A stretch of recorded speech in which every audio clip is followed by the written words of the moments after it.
Welcome back to this case study, HR Analytics in Power BI.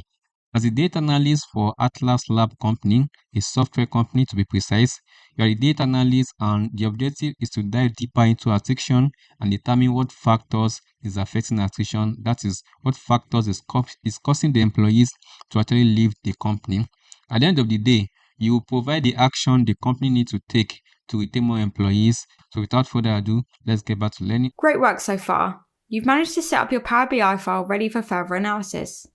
In this chapter, we'll be focusing on understanding Atlas Labs' diversity and inclusion metrics and building a report page to track individual employee performance reviews.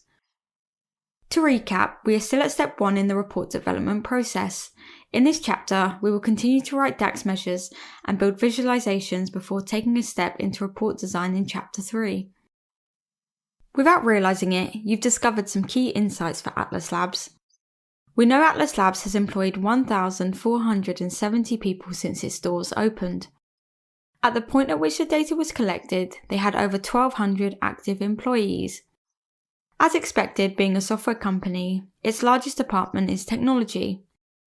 All this can raise questions such as, is Atlas Labs competitive enough as an employer? We know that the attrition rate for Atlas Labs is 16%. This opens up more questions on attrition for the company and what ultimately impacts employee happiness. In this case study, we'll finish with a deeper understanding of what factors impact employee attrition.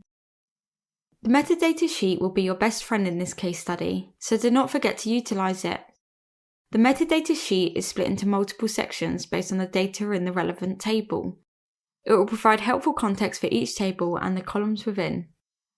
Now let's get back into the case study. Let's get back to the case study. Okay, we're moving on to the next time, which is demographics. We want to understand the age and gender of the employees. Probably want to know, let's say